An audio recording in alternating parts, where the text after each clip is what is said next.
Hello friends, welcome back to my channel. இன்னைக்கு என்ன பார்க்க போறோம்னா ஒரு மலபார் ஸ்பெஷல் ஸ்நாக் தான் பார்க்க போறோம்.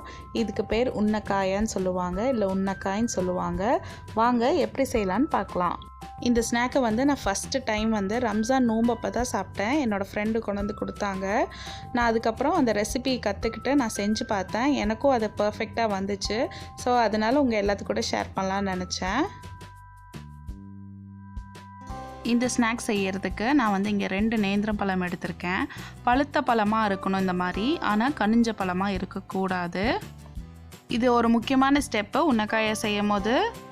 ஸோ பார்த்து அந்த மாதிரி பழுத்த பழமாக எடுத்துக்கோங்க. கனிஞ்ச பழம் எடுத்தோன்னா நம்ம டீப் ஃப்ரை பண்ணும் போது அப்படியே எண்ணெய் குடிச்சிரும். அதனால தான் கனிஞ்ச பழம் எடுக்கக்கூடாது. இப்போ வாங்க எப்படி செய்யலான்னு பார்க்கலாம். நான் இப்போ இங்கே ஒரு ஸ்டீமரில் வச்சு வேக வச்சுக்க போகிறேன் பழத்தை. நீங்கள் வேணும்னா ஒரு பாத்திரத்தில் ஒரு குட்டி ஸ்டாண்ட் போட்டு தட்டை வச்சு வேக வச்சு எடுத்துக்கலாம். பட் ஆனால் தோலோடு வேக வச்சு எடுத்துக்கோங்க. ஏன்னா தோல் எடுத்துகிட்டு வேக வச்சா பழத்துக்குள்ளே நிறைய தண்ணி போயிடும். ஸோ அப்போ நமக்கு மசிச்சு எடுக்கும்போது ஒரு மாவு ஸ்டேஜுக்கு நமக்கு வராது. ஸோ அதை பார்த்து பண்ணிக்கோங்க. இப்போது இதில் நல்லா ஸ்டீம் வரட்டும். அதுக்கப்புறம் இதை நம்ம ஒரு 15 மினிட்ஸ் பழத்தை வேக வச்சு எடுத்துக்கணும்.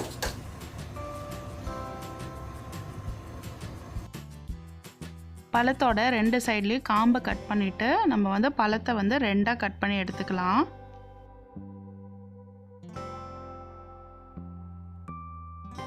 இப்போ பாருங்கள், ஸ்டீம் வர ஆரம்பிச்சிருச்சு. நம்ம கட் பண்ணி எடுத்து வச்சுருக்க பழத்தை இதுக்குள்ளே வச்சுட்டு 15 மினிட்ஸ் நம்ம வேக வச்சு எடுத்துக்கலாம்.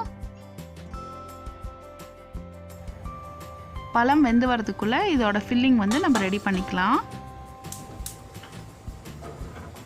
கடாய் சூடானோன்னே நான் இப்போ ஃப்ரெஷ்ஷாக உருக்கின நெய் என்கிட்ட இருந்ததுனால நான் இதுலேருந்து 2 டேபிள் ஸ்பூன் சேர்த்திக்கிறேன். அப்படி சப்போஸ் உங்கள்கிட்ட நெய் வேண்டாம், உங்களுக்கு ஃப்ளேவர் பிடிக்காது, இல்லை வேண்டான்னு தோணுச்சுன்னா நீங்கள் சன்ஃப்ளவர் ஆயில் இல்லைனா கோகோனட் ஆயில் எது வேணாலும் சேர்த்திக்கலாம். ஃப்ளேவர் நல்லாயிருக்கும்.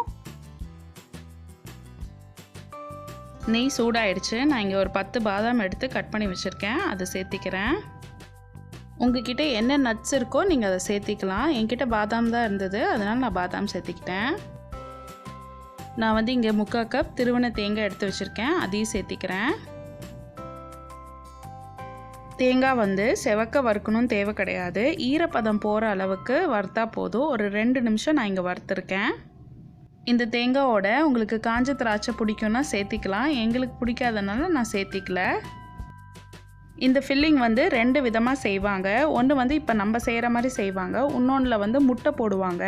எனக்கு முட்டை போட்டது அவ்வளோவா இஷ்டப்படலை. அதனால் நான் வெறும் இன்றைக்கி தேங்காய் ஃபில்லிங் தான் உங்களுக்கு செஞ்சு காமிக்கிறேன். 2 நிமிஷம் ஆயிடுச்சு. நம்மளோட தேங்காய் வறுபட்டுருச்சு. இப்போ 2 டேபிள் ஸ்பூன் சர்க்கரை சேர்த்திக்கிறேன் நான். இந்த சுகர் மெல்ட் ஆகி வந்தோன்னே நம்மளோட ஃபில்லிங் இப்போ ரெடி ஆகிடும். இது ரொம்ப ஈஸி ஸ்நாக் தான். பட் ஆனால் பழம் வேக வச்சு எடுக்கிறது தான் முக்கியமான ஸ்டெப்பே இருக்குது. ஸோ அதை மட்டும் பார்த்து பண்ணிக்கிட்டிங்கன்னா ரொம்ப ஈஸியாக பண்ணி முடிச்சிடலாம் இதை. இப்போ நம்ம சுகர் நல்லா மெல்ட் ஆகிடுச்சு. இப்போ கடைசியாக நம்ம இதில் கொஞ்சமாக ஏலக்காய் பொடி சேர்த்திக்கலாம். அதே மாதிரி ஒரு பிஞ்ச் உப்பு, இது எல்லாத்தையும் சேர்த்திட்டு நல்லா கலந்துட்டா நம்மளோட ஃபில்லிங் ரெடி ஆகிடுச்சு. நம்ம ஃபில்லிங் ரெடி ஆகிடுச்சு. இப்போ ஸ்டவ் ஆஃப் பண்ணிடலாம். இது கம்ப்ளீட்டாக ஆறணும்.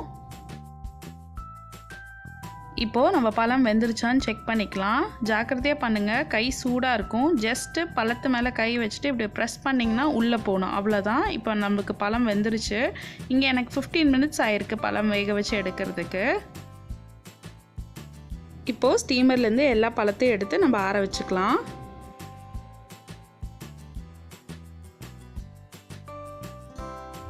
இப்போ நம்ம பழம் கை பொறுக்கிற சூட்டுக்கு வந்துருச்சு. இப்போ நம்ம தோல் ஃபுல்லாக உரித்து எடுத்துக்கலாம். தோல் உரிக்கும் போது சில சமயம் அந்த நாரும் இருக்கும். அதையும் நம்ம கம்ப்ளீட்டாக எடுத்துடணும். அடுத்தது இப்போ நம்ம என்ன பண்ணோன்னா இந்த பழத்தில் இருக்கிற கொட்டையை கம்ப்ளீட்டாக நம்ம எடுத்துடணும். ஏன்னா இதை நம்ம சப்பாத்தி மாவு மாதிரி நல்லா பிசைஞ்சு எடுத்துக்குவோம். அப்போ அந்த கொட்டையாக இருக்கிறதுனால மாவு ஸ்மூத்தாக நமக்கு கிடைக்காது. ஸோ அதனால் கொட்டையை ரிமூவ் பண்ணிடணும். இப்போ பாருங்கள், நம்ம எடுத்தாச்சு. இந்த மாதிரி எல்லா பழத்துலேயும் எடுத்து வச்சிடணும். சப்போஸ் உங்களுக்கு கத்தியில் எடுக்க வரலன்னா நம்ம கையை வச்சு ஃபுல்லாக எடுத்துடலாம், ஒன்றும் பிரச்சனை கிடையாது. இப்போ என்ன பண்ணோன்னா இதை நம்ம மசிச்சு எடுத்துக்கணும். அதுக்கு நான் ஒரு ஃபோர்க் எடுத்துகிட்டு இந்த மாதிரி நல்லா மசிச்சு எடுத்திருக்கேன். பாருங்கள் எவ்வளோ சூப்பராக வருதுன்னு. நமக்கு நல்லா மசிச்சு கிடச்சிரும் நமக்கு. இந்த ஸ்டெப்பை நீங்கள் வேணாலும் மிக்சிலையும் பண்ணலாம், ஆனால் எந்த வித தண்ணியும் சேர்க்காமல் அரைச்சி எடுத்துக்கணும்.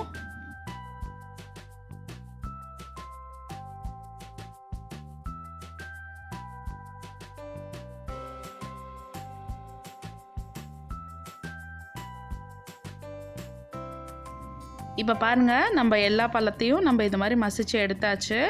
இப்போ என்ன பண்ணோன்னா, கையில் 2 ட்ராப் தேங்காய் எண்ணெய் சேர்த்திட்டு இதை வந்து மாவு மாதிரி நல்லா பிசைஞ்சு எடுத்துடணும். நல்லா சப்பாத்தி மாவு அளவுக்கு நம்ம இதை பிசைஞ்சு எடுக்கணும். நம்ம ஏன் ஃபஸ்ட்டு ஃபோர்க்கு வச்சு நம்ம மசிச்சு எடுத்தோன்னா அப்போ தான் ஈக்குவலாக எல்லா இடத்துலையும் ஒரே மாதிரி மசிஞ்சு கிடைக்கும். அப்போ இந்த மாதிரி கை வச்சு பிசையும் போது நமக்கு சீக்கிரமாக மாவு பிசைஞ்சு எடுத்துட முடியும்.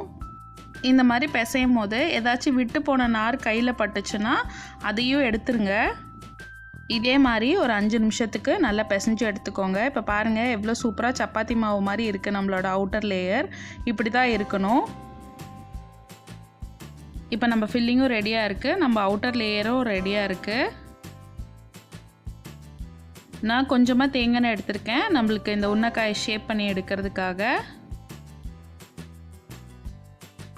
இப்போ வாங்க உன்னக்காயை எப்படி ஷேப் பண்ணலாங்கிறத பார்க்கலாம். நம்ம பழத்தில் ரெடி பண்ணி வச்சுருக்க அவுட்டர் லேயர் எடுத்துகிட்டு ஒரு லெமன் சைஸ் எடுத்திருக்கேன் நான். இப்போ இதை உள்ளங்கையில் வச்சுட்டு நல்ல ஓவல் ஷேப்பில் வந்து இதை தட்டி எடுக்கணும். ரொம்ப மெல்லிசாவும் தட்டிடக்கூடாது, அதே அளவுக்கு ரொம்ப மொத்தமாகவும் தட்டிடக்கூடாது. இப்போ நான் பண்ணுற மாதிரி பண்ணி எடுத்துக்கோங்க. இந்த மாதிரி தட்டினதில் வந்து நம்ம ஃபில்லிங்கை வந்து நடுப்புற வச்சிடணும். ஃபில்லிங்கை வச்சுட்டு இந்த மாதிரி லைட்டாக ப்ரெஸ் பண்ணி விட்டுட்டு இப்போது இந்த சைடோட எட்ஜஸையும் வந்து ஒன்று சேர்த்திடணும். அவ்வளோதான். 2 எட்ஜஸையும் ஸ்கீல் பண்ணி எடுத்தோன்னே இந்த மாதிரி மெதுவாக வந்து ப்ரெஷர் கொடுத்துடக்கூடாது. மெதுவாக 2 கையிலையும் வச்சுட்டு ரோல் பண்ணி எடுத்துக்கணும். உன்னக்காய்க்கு இந்த ஷேப்பில் தான் இருக்கணும். ஸோ இதே மாதிரி பண்ணி எடுத்துக்கோங்க.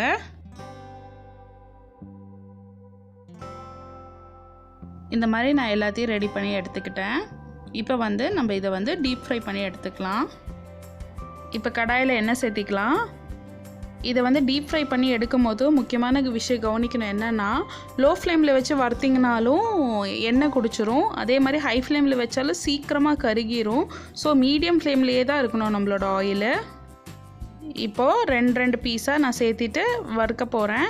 இது வேகிறதுக்கெல்லாம் வந்து ரொம்ப டைம் எல்லாம் எடுக்காது. 2 சைடும் நல்லா ஃபுல்லும் லைட் கோல்டன் ப்ரௌன் வந்தோன்னா நம்ம எடுத்துடலாம் எண்ணெயிலேருந்து. அவ்வளோதான். 2 சைடும் மாற்றி மாற்றி திருப்பி போட்டுட்டு எல்லா சைட்லேயும் கோல்டன் ப்ரௌன் ஆனோன்னே நம்ம வந்து எண்ணெயிலேருந்து இதை ரிமூவ் பண்ணி எடுத்துடலாம்.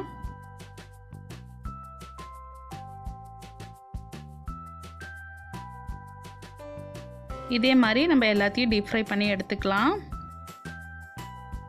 எல்லா உன்னக்காயும் நம்ம வந்து ஃப்ரை பண்ணி எடுத்தாச்சு. இப்போ பாருங்கள் எவ்வளோ சூப்பராக வந்திருக்குன்னு. நல்லா ஷேப்பாக பர்ஃபெக்டாக வந்திருக்கு. இப்போ நான் உங்களுக்கு ஒன்று கட் பண்ணி காமிக்கிறேன், எப்படி இருக்குன்னு பாருங்கள்.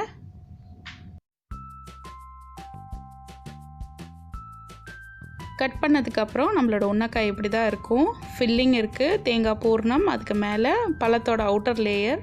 சூப்பராக இருக்கும் சாப்பிடும் போது. கண்டிப்பாக இந்த ரெசிபியை ட்ரை பண்ணி பாருங்கள். உங்கள் எல்லாருக்கும் பிடிக்கும்னு நினைக்கிறேன். நம்ம சேனலை லைக் பண்ணுங்கள், ஷேர் பண்ணுங்கள், சப்ஸ்கிரைப் பண்ணுங்கள். இன்னொரு நல்ல வீடியோடு உங்களை எல்லோரையும் நான் சந்திக்கிறேன். பாய்.